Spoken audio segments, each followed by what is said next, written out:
Hello അസ്സലാമു അലൈക്കും, welcome back to my channel. അപ്പോൾ ഞാനിന്ന് വന്നിട്ടുള്ളത് ഒരു കുഞ്ഞു വ്ളോഗായിട്ടാണ് കേട്ടോ. വീഡിയോ ആദ്യമായിട്ട് കാണുകയാണെന്നുണ്ടെങ്കിൽ എല്ലാവരും സബ്സ്ക്രൈബ് ചെയ്ത് സപ്പോർട്ട് ചെയ്യുക. അപ്പോൾ ഞാനിന്ന് വീഡിയോയിൽ കാണിക്കുന്നത് ഞാൻ ദുബായിലോട്ട് പോകുന്നതിൻ്റെ കുറച്ച് ഭാഗങ്ങളാണ് കേട്ടോ. ഫുള്ളായിട്ടൊന്നും എനിക്ക് എടുക്കാൻ പറ്റിയിട്ടില്ലെങ്കിലും ഞാൻ കുറച്ച് ഭാഗങ്ങൾ ഞാൻ എടുത്തിട്ടുണ്ട്. അപ്പോൾ എൻ്റെ ഫാമിലീൻ്റെ അടുത്തേക്കാണ് ഞാൻ പോകുന്നത്. എൻ്റെ ഉപ്പ അമ്മ ബ്രദേഴ്സൊക്കെ ഇവിടെ ഉണ്ട്. അപ്പോൾ ഞാൻ അവരുടെ അടുത്തേക്ക് ഒരു 2 month വിസിറ്റിങ്ങിന് ഞാൻ വന്നിട്ടുള്ളതാണ്. അപ്പോൾ വീഡിയോ സ്കിപ്പ് ചെയ്യാതെ കാണാൻ നമ്മളെ കുറച്ച് മൊമെൻറ്റ്സ് ഞാനിവിടെ ഷെയർ ചെയ്യുന്നുണ്ട് കേട്ടോ. അപ്പോൾ ഞാൻ ദുബായിലേക്ക് പോകുന്നത് കണക്ഷൻ ഫ്ലൈറ്റ് ആണ് കേട്ടോ. കണക്ഷൻ എടുത്തിട്ടാണ് ഞാൻ പോകുന്നത്. മസ്കറ്റ് ത്രൂ ആണ് നമ്മൾ ദുബായിലേക്ക് പോകുന്നത്. അവിടെ നമുക്കൊരു 3 hours ലേ ഔട്ട് ഉണ്ടായിരുന്നു. അപ്പോൾ മോളിലോട്ട് പോകുന്നതുകൊണ്ട് ഒരു ചെറിയ ടെൻഷനൊക്കെ ഉണ്ടായിരുന്നു. എന്നാലും ഹസ്ബൻഡ് കൂടെയുള്ള കാരണം കൂളായിട്ട് തന്നെ എനിക്കവിടെ എത്താൻ പറ്റി കേട്ടോ. അപ്പോൾ നമ്മൾ ആദ്യം തന്നെ അവിടുന്ന് ചെക്ക് ഇൻ ചെയ്ത് നമ്മൾ ലഗേജും സെക്യൂരിറ്റി ചെക്കപ്പൊക്കെ കഴിഞ്ഞതിന് ശേഷം ഞാനിവിടെ ഗേറ്റ് നമ്പർ 2-ലായിരുന്നു നമ്മളെ ഫ്ലൈറ്റ് ഉള്ളത്. ഒമാൻ എയറിലാണ് പോകുന്നത്. പിന്നെ നമ്മൾ ടൈം ആയപ്പോൾ തന്നെ നമ്മളെ ഫ്ലൈറ്റ് വന്നിട്ടുണ്ടായിരുന്നു. അപ്പോൾ നമ്മൾ ഫ്ലൈറ്റിൽ കയറാൻ വേണ്ടിയിട്ട് പോവാണ് കേട്ടോ. അപ്പോൾ ആദ്യം നമ്മൾ ഇവിടുന്ന് ഒരു ഉച്ചക്കൊരു 2 മണിക്കായിരുന്നു നമ്മളെ ഫ്ലൈറ്റ്. അപ്പോൾ 2 മണിക്കാണ് നമ്മൾ ഇവിടുന്ന് കയറിയിട്ടുള്ളത് കേട്ടോ. ഒരു 11 മണിക്ക് നമ്മളിവിടെ ചെക്ക് ഇൻ ചെയ്തിട്ടുണ്ടായിരുന്നു. അതിനുശേഷം ഞാനിതാ ഫ്ലൈറ്റിൽ കയറാൻ വേണ്ടിയിട്ട് പോവാണ്. അപ്പോൾ ദുബായിക്ക് തന്നെ ഒരുപാട് പേരുണ്ട് കേട്ടോ നമ്മളെ കൂടെ മസ്കറ്റ് ത്രൂ പോകുന്നവർ. അപ്പോൾ ഞാനും ഹസ്ബൻഡും അതുപോലെ മോളാണ് കേട്ടോ ഇപ്പോൾ ഫാമിലീൻ്റെ അടുത്തേക്ക് പോണത്. ഉപ്പയും ഉമ്മയും ബ്രദേഴ്സും അതുപോലെ തന്നെ അവരുടെ വൈഫും എല്ലാവരും ഇവിടെ ഉണ്ട്. അപ്പോൾ നമ്മളിതാ ഫ്ലൈറ്റിലേക്ക് കയറാൻ വേണ്ടിയിട്ട് പോവാണ് കേട്ടോ. ഞാൻ എൻ്റെ ലഗേജൊക്കെ നമ്മൾ കൊടുത്തതിന് ശേഷം എൻ്റെ ഹാൻഡ് ലഗേജാണ് കേട്ടോ കയ്യിൽ പിടിച്ചിട്ടുള്ളത്. ഞാൻ മോളെടുത്ത കാരണം എനിക്ക് ലഗേജൊന്നും പിടിക്കാനുണ്ടായിരുന്നില്ല. എല്ലാം ഹസ്ബൻഡിൻ്റെ അടുത്ത് കൊടുത്തു. അതിനുശേഷം നമ്മൾ ഫ്ലൈറ്റ് ഇതാ എടുത്തിട്ടുണ്ടായിരുന്നു. ടേക്ക് ഓഫ് ചെയ്തതിന് ശേഷമുള്ളതാണ് ഞാൻ കാണിക്കുന്നത്. മോൾക്ക് കമ്പനിക്ക് ഒരാളെ കിട്ടിയിട്ടുണ്ട്.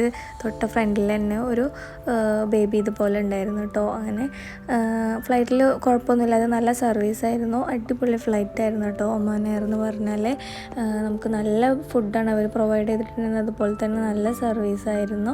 എനിക്ക് ഒരുപാട് ഇഷ്ടപ്പെട്ടു കേട്ടോ. അപ്പോൾ നമ്മൾ ഇവിടുന്ന് ദുബായിൽ നിന്ന് പോകുന്നതും നമ്മൾ ഒമാൻ എയർ തന്നെയാണ്.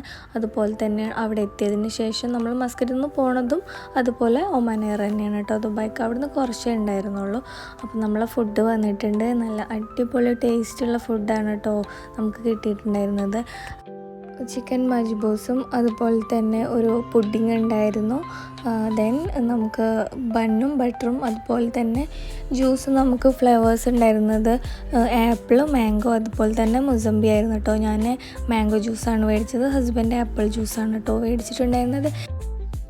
ഞാൻ ഫുഡ് കഴിക്കാൻ സ്റ്റാർട്ട് ചെയ്ത് മോളെ ആ സമയത്ത് ഉറങ്ങായിരുന്നു. അതുകൊണ്ട് എനിക്ക് കഴിക്കാൻ പറ്റിയിട്ടുണ്ടായിരുന്നു കേട്ടോ. അപ്പോൾ നല്ല ടേസ്റ്റി ആയിട്ടുള്ള മജ്ബൂസ്, നല്ല ഫുള്ള് നമുക്കതിൻ്റെ താഴത്തെ ലെയറിൽ ഫുൾ ചിക്കൻ ഉണ്ടായിരുന്നു. മുകളിലാണ് റൈസ് ഫില്ല് ചെയ്തിട്ടുണ്ടായിരുന്നത്. അപ്പോൾ ഞാനത് കഴിച്ചതിന് ശേഷം പുഡിങ് സ്റ്റാർട്ട് ചെയ്തിട്ടോ. നല്ല ടേസ്റ്റി ആയിട്ടുള്ള പുഡിങ് തന്നെയായിരുന്നു. എന്തോ ഒരു കസ്റ്റാർഡിൻ്റെ ആണോ അതിലേക്ക് ക്യാരറ്റൊക്കെ മിക്സ് ചെയ്തിട്ടുള്ളൊരു പുഡിങ് കിട്ടിയിട്ടുണ്ടായിരുന്നു. നല്ല സ്വീറ്റായിരുന്നു. ദെൻ നമ്മൾ ഫുഡൊക്കെ കഴിച്ച് കഴിഞ്ഞിട്ട് നമ്മളൊന്ന് റെസ്റ്റ് എടുത്തിട്ടുണ്ടായിരുന്നു. അപ്പോൾ നമ്മളിത് ഏകദേശം മസ്കറ്റ് എത്താനായിട്ടുണ്ടായിരുന്നു കേട്ടോ. മാഷാ അല്ലാഹ് അടിപൊളി വ്യൂ ആണ് കേട്ടോ. മുകളിൽ നിന്ന് താഴേക്ക് നോക്കുമ്പോൾ ഉള്ളത് നമുക്ക് ഏകദേശം അവിടെ എല്ലായിടത്തും കാണാൻ പറ്റുന്നുണ്ട്. നിങ്ങൾക്കറിയാലോ ഫ്ലൈറ്റിൽ നിന്ന് താഴേക്ക് നോക്കുമ്പോൾ വ്യൂ അടിപൊളിയാണ്. അപ്പോൾ ഏകദേശം നമ്മളവിടെ എത്താനായപ്പോൾ ഞാൻ ജസ്റ്റ് ക്യാപ്ചർ ചെയ്തിട്ടുള്ളൊരു വീഡിയോ ആണ് കേട്ടോ അത്. അങ്ങനെ നമ്മൾ മസ്കറ്റിൽ എത്തിയതിന് ശേഷം അവിടെ നമുക്ക് ഞാൻ പറഞ്ഞല്ലോ ഏകദേശം ഒരു 3 hours എങ്ങനെ ലേ ഔട്ട് ഉണ്ടായിരുന്നു. അപ്പോൾ എനിക്കൊന്ന് ഫ്രഷ് ആവാനും മോളൊന്ന് ഫ്രഷ് ആക്കാനൊക്കെ പറ്റി. ഞാൻ അവളുടെ ഡ്രസ്സൊക്കെ ചേഞ്ച് ചെയ്ത് അതുപോലെ തന്നെ നമുക്ക് അവിടെ ഇരുന്ന് കുറച്ച് നേരം ലോഞ്ചിൽ കയറിയിട്ട് ഫുഡൊക്കെ കഴിക്കാൻ പറ്റി.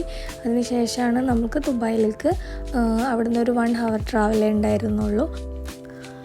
അതിനുശേഷം നമ്മളവിടെ എത്തിയിട്ടുള്ള ഭാഗമാണ് കേട്ടോ ഞാനിത് കാണിക്കുന്നത്. മസ്കറ്റ് എയർപോർട്ടിൻ്റെ ഉൾഭാഗമാണ്. ട്രാൻസ്ഫേഴ്സിൻ്റെ അവിടേക്കാണ് നമ്മൾ പോയിട്ടുള്ളത്. അവിടെ എത്തിയതിന് ശേഷം നമുക്കവിടെ സ്പെൻഡ് ചെയ്യാൻ കുറച്ച് നേരം ഉണ്ടായിരുന്നു. അപ്പോൾ ഞാനിതുപോലെ മോളെ ക്യാരി ചെയ്തിട്ടാണ് എടുത്തത്. ക്യാരി ബാഗ് ഉള്ളതുകൊണ്ട് തന്നെ എനിക്കധികം ബുദ്ധിമുട്ടായിട്ടൊന്നും ഫീൽ ചെയ്തിട്ടുണ്ടായിരുന്നില്ല. അതിന് ശേഷം ഞാനിത് ലോഞ്ചിലൊക്കെ കയറിയിട്ടുണ്ടായിരുന്നു. ലോഞ്ചിൽ കയറിയിട്ടുള്ള വീഡിയോ എനിക്ക് ക്യാപ്ചർ ചെയ്യാൻ പറ്റിയിട്ടില്ല. അതിനുശേഷം ഞങ്ങൾ മോളൊന്ന് ഫ്രഷപ്പാക്കി, അതുപോലെ ഞങ്ങളൊന്ന് ഫ്രഷായി വരുമ്പോഴത്തേക്കിനും നമ്മൾ ഫ്ലൈറ്റിൻ്റെ ടൈമായി. ദെൻ ഗേറ്റ് നമ്പറിൻ്റെ അവിടെ പോയിരിക്കുമ്പോഴേക്കും നമ്മൾ ഫ്ലൈറ്റ് വന്നിട്ടുണ്ടായിരുന്നു കേട്ടോ. ദെൻ നമ്മൾ കയറി ഏകദേശം ഒരു 1 hour ട്രാവലേ ഉള്ളൂ എന്ന് ഞാൻ പറഞ്ഞല്ലോ. ആ ഒരു 1 hour കഴിഞ്ഞപ്പോൾ തന്നെ നമ്മൾ ദുബായിലെത്തി. ഇത് ഞാൻ ഫ്ലൈറ്റിൽ കയറുന്നതിന് മുന്നേ ഞാൻ എടുത്ത വീഡിയോ ആണ് കേട്ടോ.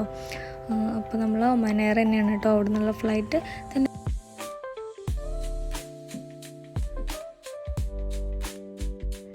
നല്ല സർവീസ് ആയിരുന്നു കേട്ടോ ഒമാൻ എയറിൻ്റെത്. നമുക്ക് ഇവിടുന്ന് ദുബായിലോട്ട് പോകുമ്പോഴും നമുക്ക് ഫുഡ് ഉണ്ടായിരുന്നു.